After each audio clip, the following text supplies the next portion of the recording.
Udah prepare apapun dari A sampai Z untuk tujuan kalian, tapi kok takdir kayaknya nggak ngizinin ya. Kalian mulai berpikir, apa gua harus nyerah aja dengan mimpi gua? Katanya sih never give up your dreams. Cuman kalau lawannya takdir gimana? Apa gua harus tetap maju gitu? Di episode kali ini kita akan nanyain semua permasalahan kalian tadi ke filsuf asal Jerman bernama Friedrich Nietzsche. Penasaran gimana jawabannya? Stay tune di podcast alternatif Filosofi as Therapy.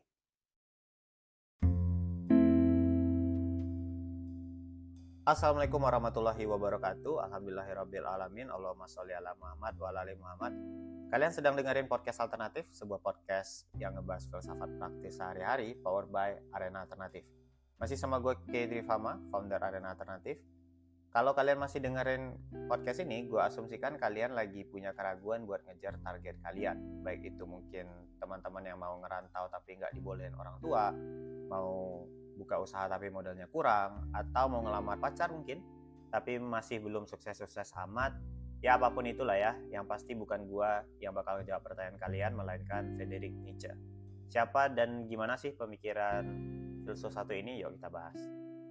Bernama lengkap Friedrich Wilhelm Nietzsche. Nietzsche lahir di Prusia 1844 dan dikenal sebagai seorang filsuf, penyair, penulis prosa, kritikus budaya, dan filolog yang pengaruhnya sangat besar di filsafat kontemporer. Ia berpengaruh besar lewat karyanya berjudul Das Volk Zarathustra. Ini cukup fenomenal saat itu. Pemikirannya diawali dengan kritik terhadap agama Nasrani karena memang dia lahir di keluarga Nasrani. Di eranya Nietzsche, orang-orang di Eropa saat itu seringkali jadiin agama sebagai jalan kabur dari sumpahnya dunia. Misalnya nih, ada orang miskin. Nggak apa-apa, nanti kalau udah di surga, kita bisa kaya semua. Atau ada pemerintah yang zalim, kerjaannya jajah negara orang atau perang mulu. Nggak apa-apa, Tuhan nggak tidur, nanti pasti ada azab yang pedih. Orang sering kayak gitu kalau pakai agama waktu zamannya Nietzsche. Bagi Nietzsche, agama malah jadi bikin orang lembek, pengecut, dan gak tangguh. Agama seringkali bikin orang sumpek malah larinya ke gereja atau berdoa atau yang lain semacam itu. Misalnya pacar direbut orang lain, bukannya malah berantem kek, rebut balik kek, apa kek, malah disuruh tawakal. Gak apa-apa, ini cuma dunia cuma sementara, yang penting itu akhirat. Gara-gara agama, orang jadi gak mau berjuang, katanya Nietzsche. Orang jadi pengecut, pecundang, atau bahasanya Nietzsche ini disebut dengan nihilisme pasif. Jadi ya wes, menurut Nietzsche, biar tangguh dan manusia mau berjuang, bunuh aja Tuhan atau beranguskan aja agama itu sekalian. Caranya dengan balik lagi ke sains dan percaya sama diri kita sendiri. Nietzsche ngejelasin bahwa ketergantungan kita sama Tuhan kan gara-gara kita nggak terlalu pintar. Misalnya karena kita takut gagal terus kita berdoa minta pertolongan. Itu kan disebabkan karena kita kurang pede sama apa yang kita punya. Kalau kita pede sama pengetahuan kita, ya nggak perlu lagi kan berdoa. Contoh, dulu salah satu mukjizat Yesus itu adalah nyembuhin penyakit kusta. Saat itu emang nggak ada orang bisa nyembuhin kusta kecuali Yesus. Tapi kan hari ini sains udah berkembang. Kita udah ngerti cara atau obatnya kusta. Kalau kita nyembuhinnya pakai Yesus dulu, sekarang kita udah ada obatnya, ngapain lagi kita harus berdoa ke Yesus? Jadi katanya Nietzsche, kalau kita ngembangin ilmu pengetahuan terus-menerus kayak tadi, maka segala hal bisa dijelaskan oleh ilmu pengetahuan atau sains, dan kita nggak perlu lagi berdoa. Kita nggak perlu lagi berpedoman ke agama yang nyuruh sedekah kalau kita mau usahanya makmur, nggak perlu. Kita tinggal pelajari sistem digital marketing, begitu follower banyak, jualan pasti laku.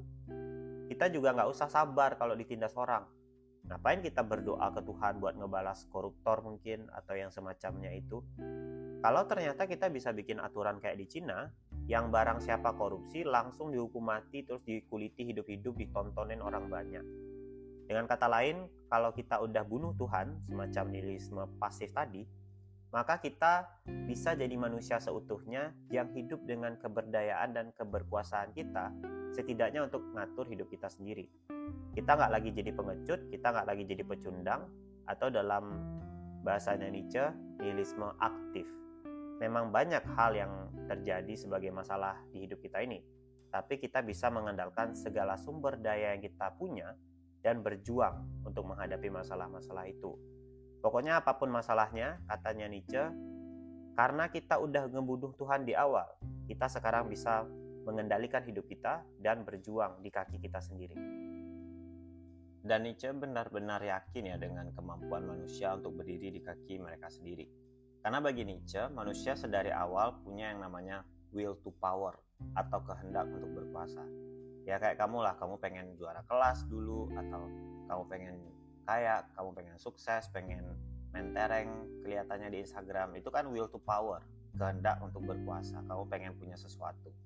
Tapi gara-gara agama yang nyuruh kamu sabar lah, fokus ke akhirat lah, manusia gak perlu nyari dunia lah, dunia cuma sementara. Nah ini yang bikin kita lupa sama yang namanya will to power itu tadi.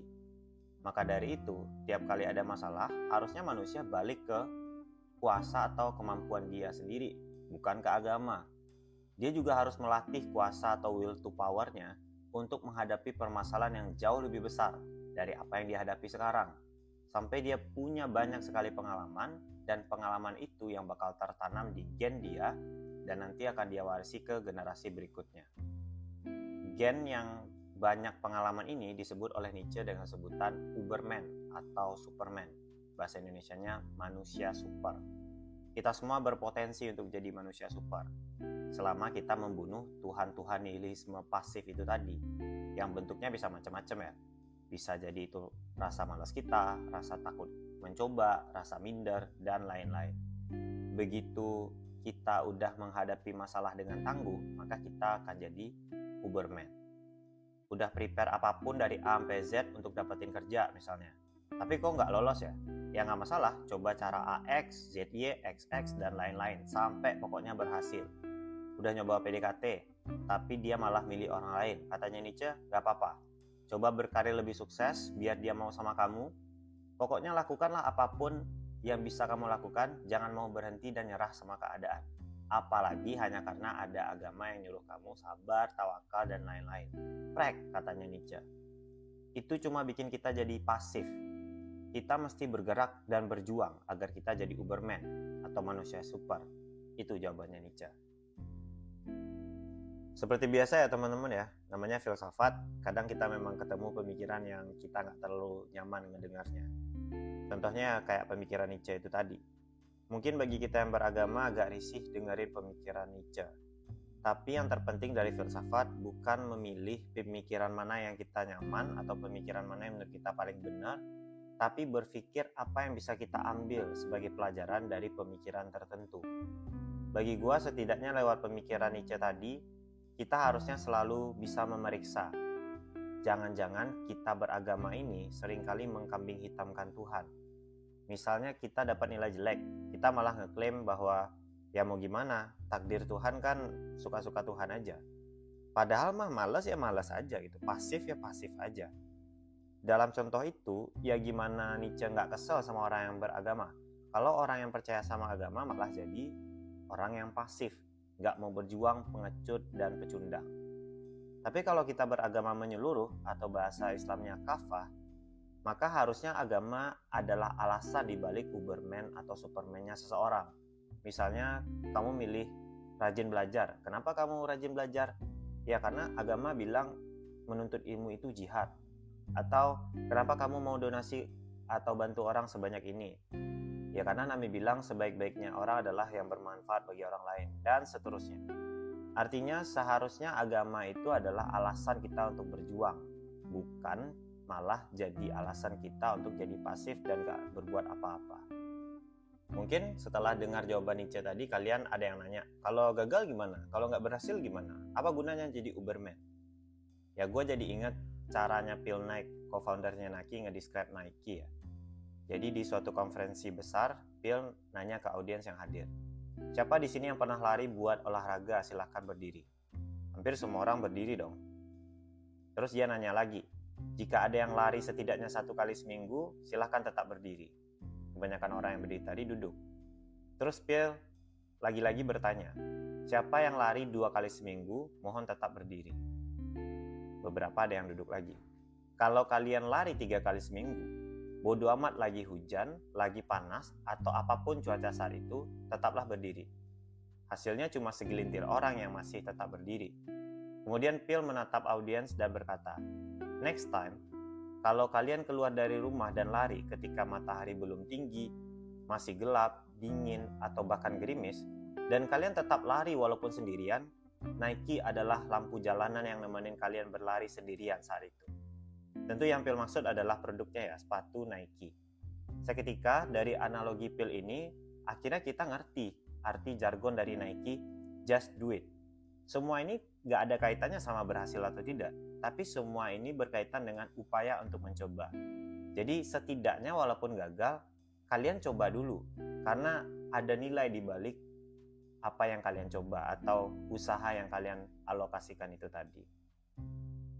Nilai itu adalah nilai yang ada dalam pribadi kita, di mana kita udah mastiin kita bukan pecundang, pengecut, atau orang yang nyerah sama keadaan. Disitulah karakter Uberman kalian terbentuk. Jadi ini bukan soal berhasil atau tidak, ini soal nilai yang ada dalam diri kita. Barangkali itu aja yang dapat gue bahas di podcast kali ini. Semoga dapat menginspirasi kita untuk jadi Uberman versi kita masing-masing. Gue pamit undur diri. Wabillahi taufik wal hidayah. Assalamualaikum warahmatullahi wabarakatuh. Sampai jumpa di arena on the next podcast. Bye.